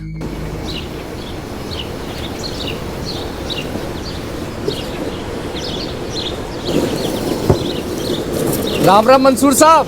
राम राम जगदीश, राम राम। सब बढ़िया? ये सर्विस गन ना ले जाने वाली बात किसी को कैसे पता चली होगी? कोई तो मिला होगा वॉक के दौरान शायद। पर सर किसी को पता चलेगा भी कैसे? आई मीन सिविल कपड़ों में ज्यादातर गन शर्ट या फिर ट्रैक टी शर्ट के नीचे कमर के पास रखी जाती है। वही बात तो समझ में नहीं आ रही कि ये खबर लीक हुई तो हुई कैसे? पीछा कोई भी ऐसा जो उन पर नजर रखे हुए हो या फिर अजीब हरकतें कर रहा हो? इतना तो हमको ध्यान नहीं है, लेकिन हाँ इतना बता सकते हैं कि मंसूर साहब उस दिन भी यहाँ से निकले थे। हमेशा की तरह हम उनको राम राम भी किए थे। वो अपने डॉक्टर साहब से 2 मिनट के लिए बतियाए और आगे निकल गए। ये डॉक्टर साहब कौन है? वही अपने डॉक्टर पंकज सिन्हा, यही रजियागंज के पास उनका दवाखाना है। हम मिले थे इंस्पेक्टर मंसूर से, हम अक्सर मॉर्निंग वॉक पर मिला करते थे। डॉक्टर आपको कुछ भी सस्पिशियस लगा था? कोई उन्हें फॉलो कर रहा हो या फिर कोई नजर रख रहा हो? नहीं इंस्पेक्टर, ऐसा कुछ नोटिस करने के लिए ऐसा कुछ दिमाग में भी तो होना चाहिए ना। मॉर्निंग वॉक वाला मूड था और हम रेगुलर बात कर रहे थे। उस वक्त तो क्या बात हो रही थी? बस कहा ना रेगुलर। वो मेरे पेशेंट भी थे तो मैं उनके घाव की हीलिंग के बारे में पूछ रहा था। घाव मतलब कैसा घाव? कुछ समय पहले मंसूर साहब एक रेड में घायल हुए थे ऑन ड्यूटी, तो मैंने उन्हें ट्रीट किया था। यहाँ left side of the abdomen पर घाव था। डॉक्टर साहब घाव तो भर गया है बट कभी कभी दर्द होता है। दिखाइए। हीलिंग तो हो चुका है पर थोड़ा ऊज वेटनेस बाकी है। मैं एक ऑइंटमेंट भिजवा देता हूँ, दिन में 3 बार लगाइए, हफ्ते भर में पूरी तरह से सूख जाएगा। थैंक यू डॉक्टर साहब। और हाँ, थोड़े टाइम के लिए चोट को रेस्ट दीजिए, थोड़ा एक्शन कम कीजिए। हम पुलिस वालों की ड्यूटी का दूसरा नाम एक्शन ही तो है, और ड्यूटी है हमारी 24 घंटे की। हमेशा चौकन्ना रहना पड़ता है। मतलब आप पुलिस वालों की लाइफ हम डॉक्टर्स के जैसी है। फिर मंसूर साहब अपने रास्ते चले गए और हम अपने। 9 बजे ये शॉकिंग न्यूज़ आई कि उन्हें शूट कर दिया गया है। हमें तो विश्वास तक नहीं हुआ। अभी मिले, बातें हुई, वाउंड चेक किया हमने उनका।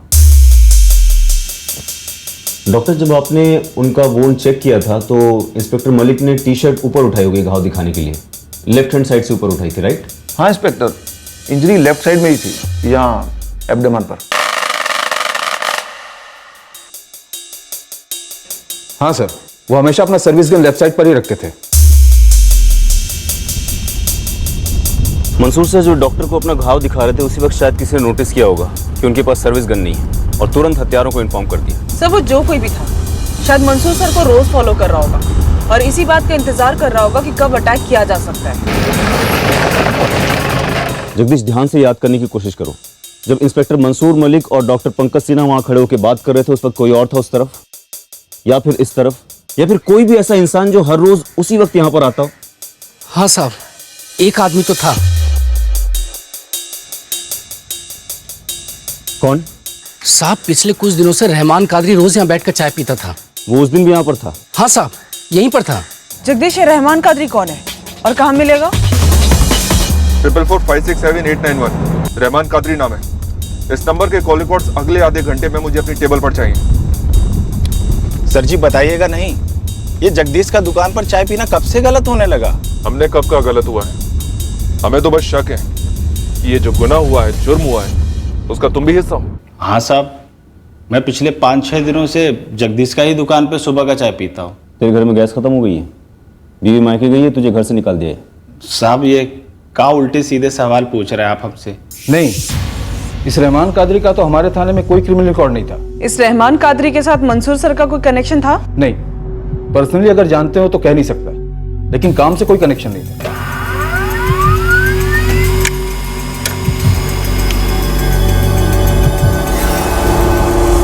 हम सुबह सुबह टहलने निकलते हैं सेहत बनाने के लिए, और फिर जाकर जगदीश के यहाँ पर चाय पी लेते हैं।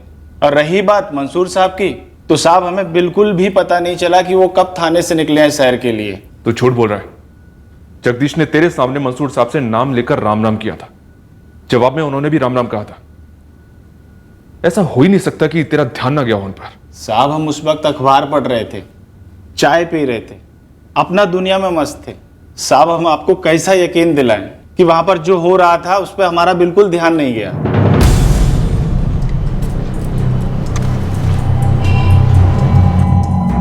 गफूर खान? जी हाँ, गफूर खान। रहमान कादरी ने सुबह 6:45 पे गफूर खान को फोन किया था चाय की दुकान से।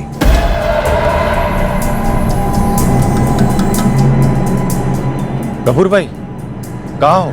गफूर खान, ये तो नामचीन हिस्ट्री शीटर है हमारे इलाके का, पूरी फाइल है इस पर। सर मुझे ये फाइल अभी चाहिए, जल्दी भिजवाइए। साहब हम आज तक कोई गलत काम नहीं किए और आप हमको मंसूर साहब जैसे दबंग पुलिस अफसर के कत्ल का हिस्सा बना रहे हैं।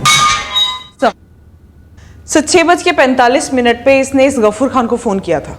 लगभग उसी समय मंसूर सर अपने थाने से निकलकर जगदीश की चाय की दुकान को क्रॉस कर रहे होंगे। ये गफूर खान कौन है? काफी नामचीन है सर, आदर्शगंज का लगभग हर बंदा जानता है इसे। हर एक बंदा अच्छे के लिए जानता है या बुरे के लिए जानता है? सर पहले अच्छे के लिए, फिलहाल बुरे के लिए।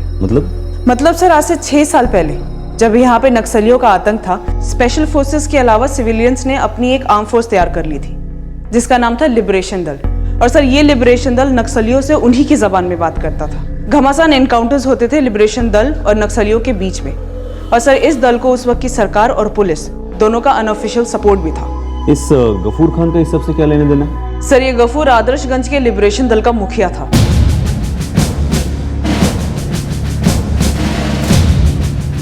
शाबाश शाबाश शाबाश, तेज भाग, गन कंधे पे, लोड करो, फायर।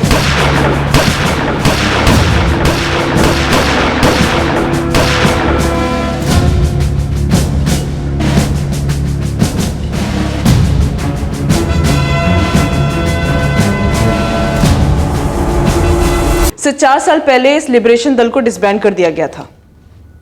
सर इस लिबरेशन दल को प्राइमरली इसीलिए खड़ा किया गया था ताकि नक्सलियों के एक्सटॉर्शन को रोका जा सके। ये नक्सली थोक के भाव से पैसा वसूल करते थे बिजनेस करने वालों से। और सर जब नक्सली मूवमेंट इस एरिया में लगभग खत्म सा होने लगा तो इस लिबरेशन दल के कुछ लोग उन्हीं बिजनेस करने वालों से पैसा एक्सटॉर्ट करने लगे। कुछ 4 महीने पहले इस गफूर खान ने एक ऑयल ट्रेडर से रंगदारी मांगी थी और उस ऑयल ट्रेडर ने मंसूर साहब से शिकायत की थी। तो हम लोग तुरंत गफूर से मिलने उसके गाँव नयाबारी गए थे।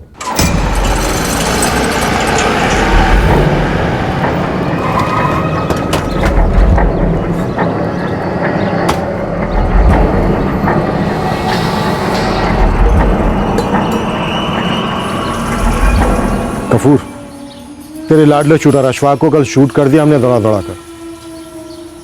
खबर तो तुझ तक पहुंच ही गई होगी। वाह साहब, का इनाम दिए हैं आप हमारे अशफाक को। किसी ज़माने में यही अशफाक नक्सलियों को दौड़ा दौड़ा के मारा करता था और नाम आपके डिपार्टमेंट का होता था। सीने पे गोलियां हम खाते रहे यहाँ, जैसे बहादुर खान। तो तुझे क्या लगता है रंगदारी करने का, पैसे ऐंठने का लाइसेंस मिल गया तुझे?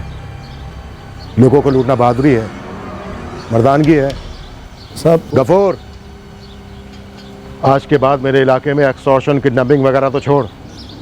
अगर कोई पनवाड़ी भी आया ना शिकायत लेकर कि तूने या तेरे किसी आदमी ने उसके पान के पैसे नहीं दिए, तो पान की तरह चबा दिए जाओगे और पीक की तरह थूक दिए जाओगे।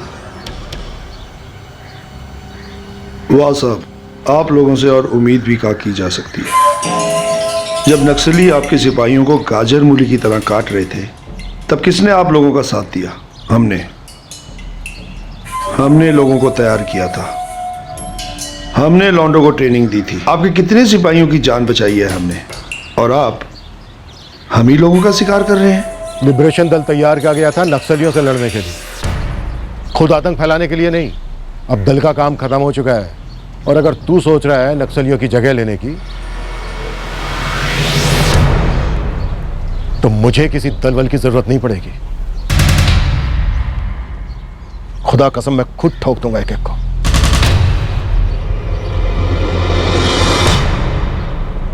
और इसको कोई धमकी मत समझना गफूर।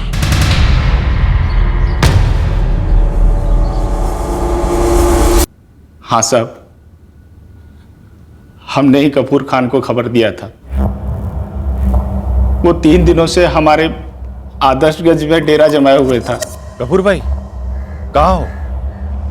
अच्छी खबर है रहमान, आपका दुश्मन मंसूर एकदम निहत्था है। हम अपनी आंखों से देखें, उसका टी शर्ट के नीचे गन नहीं था। इससे अच्छा मौका नहीं मिलेगा। शोएब, अपनी बाइक निकाल, अपने लिए और हमारे लिए 2 हेलमेट लेकर आना। हाँ, 5 मिनट बाद हमें यहीं से उठा लें।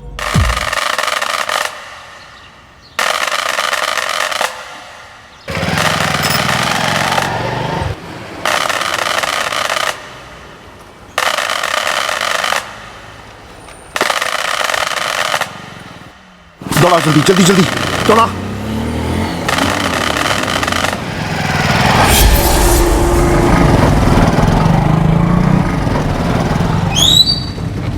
हमें कुछ बोलकर नहीं गए थे मैडम। देखो, बता दो कि तुम्हारा शौहर गफूर खान इस वक्त कहाँ छुपा बैठा है। ऐसा है, अगर तुमने बता दिया तो हम उसे जिंदा पकड़ेंगे, फिर तुम जेल में आके मिलती रहोगी। पर हम जेल की बजाय 2 गज जमीन के नीचे भी डाल सकते हैं, फिर नहीं मिल पाओगी तुम अपने शौहर गफूर खान से। काश आपकी ये धमकी उन पर काम कर जाती मैडम। हम इतने सालों से कहते आए हैं कि छोड़ दो, निकल लो, पर नहीं माने। शिरीन, मुझे एड्रेस चाहिए, पता बताओ।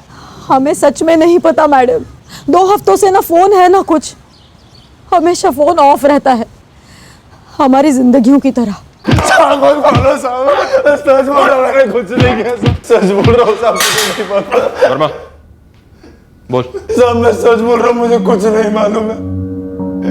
उस दिन गफूर भाई का फोन आया और वो मुझे बोले कि 2 हेलमेट और बाइक लेकर आ जा। मैं पहुंच गया साहब, वहां से वो राजियाबाग के पीछे वाली सड़क पे लेने बोले।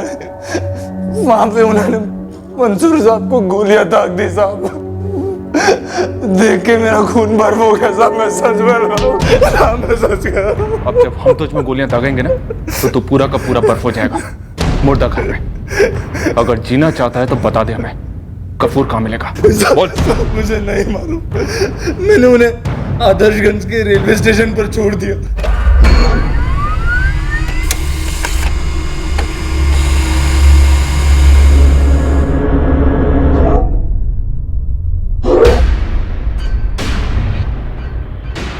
लखनऊ की ट्रेन ली, इसका मतलब इसका लखनऊ में कोई ना कोई होगा जरूर। जब लिबरेशन दल बंद कर दिया गया था तो गफूर खान के साथीदार यहाँ वहां बस गए थे। उनमें से था सुल्तान जफर, वो लखनऊ में शिफ्ट हो गया।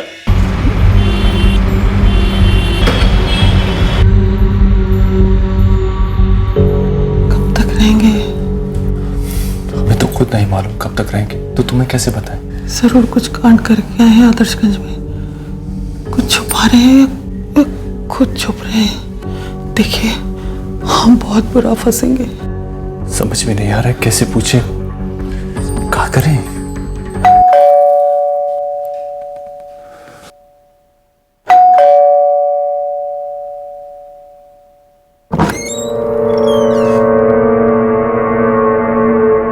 सुल्तान जफर, गफूर खान किधर है? गफूर भाई अंदर है। देखिए हमने उन्हें यहां नहीं बुलाया, वो खुद ही यहां आधम के हैं, हम उनसे नहीं मिले हुए हैं।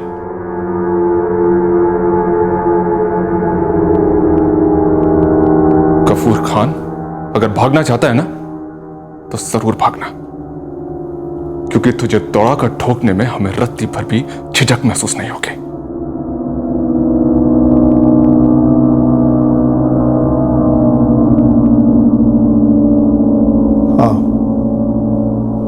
हमने इंस्पेक्टर मंसूर को 6 गोलियां मारी। इसलिए क्योंकि इंस्पेक्टर मंसूर मलिक ने तेरी रंगदारी खत्म कर दी थी। इलाका है ये हमारा और दबदबा था हमारा यहाँ। हमने ये दबदबा नक्सलियों से छीना था। तो तुम उनसे बेहतर कैसे हुए? तुमने अपनी गुंडागर्दी शुरू कर दी। हम हैं गुंडे, और जब हम नक्सलियों से लड़ा करते थे तब भी हम गुंडे ही थे। हमने लिबरेशन दल का काम अपने हाथ में लिया क्योंकि हमारे पास कुर्ता था, डेयरिंग थी हमारे अंदर जो नक्सलियों को कंपा देती थी। हमारी फौज के कितने बहादुर सिपाही उस जंग में शहीद हो गए साहब। लिबरेशन दल में से कईयों ने उस जंग के बंद होने के बाद नए सिरे से जिंदगी शुरू की थी। ज्यादा दूर देखने की जरूरत नहीं है। तेरे दल के साथीदार सुल्तान जफर को ले ले, जिसके घर में तू छुपा हुआ था। जब दल बंद हुआ तो बंदा लखनऊ में जाकर ईमानदारी की जिंदगी बसर करने लगा, तेरी तरह क्रिमिनल नहीं बना। हाथ की 5 उंगलियां एक बराबर नहीं होती साहब। हाँ नहीं होती, लेकिन अगर एक भी उंगली का नासूर बेइलाज हो जाए तो उस उंगली को काट दिया जाता है, वरना वो पूरा हाथ पूरा बदन सड़ाने लगता है। तो सोच क्या रहे हैं? कर दीजिए ना झूठा इनकाउंटर हमारा, जो आप हमेशा करते हैं। झूठा तो तू है गफूर, और तेरे झूठ का इनकाउंटर भी होगा, लेकिन अदालत में। तूने एक बहादुर और ईमानदार अफसर की जान सिर्फ इसलिए ले ली क्योंकि उसने तेरे बुरे धंधे बंद कर दिए थे। गफूर, कभी अपने आप को सिपाही मत समझना, वरना ये सिपाहियों की बहुत बड़ी तौहीन होगी।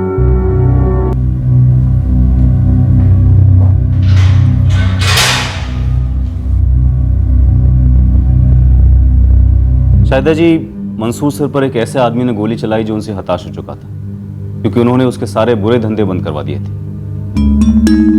वो बस उसी दिन अपनी गन ले जाना भूल गए। जी हाँ, फिलहाल तो हम यही अनुमान लगा सकते हैं कि मंसूर सर के दिमाग से वो बात सिर्फ एक बार छूट गई थी। एक भूल की इतनी बड़ी कीमत चुकाई।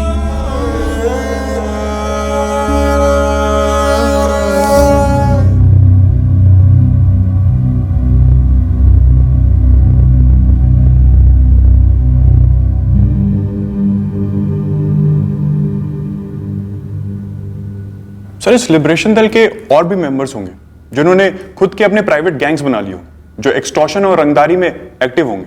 हम ऐसे हर दल के मेंबर के पीछे पड़े हैं, ढूंढ ढूंढ कर न्यूट्रलाइज कर रहे हैं उन्हें। सर हिस्ट्री गवाह है, पॉलिटिक्स हो या क्राइम वर्ल्ड, जब भी कांटे को कांटे से हटाने की कोशिश की जाती है, दूसरा कांटा अक्सर पहले कांटे से ज्यादा जहरीला साबित होता है। हमारे देश में देखो, किसी पार्टी या किसी सरकार को बदनाम करने के लिए उनके पॉलिटिकल राइवल्स गुंडों की टोलियों को स्पॉन्सर करते हैं, फिर एक दिन यही लोग स्पॉन्सर करने वालों के सर पर बैठ के खून की होलियां खेलते हैं। लोग भूल जाते कि लोहा लोहे को काटता जरूर है, लेकिन आखिरकार लोहा तो लोहा ही होता है, जंग तो लगनी ही है। इंस्पेक्टर मलिक इसी जंग को लगने से रोक रहे थे।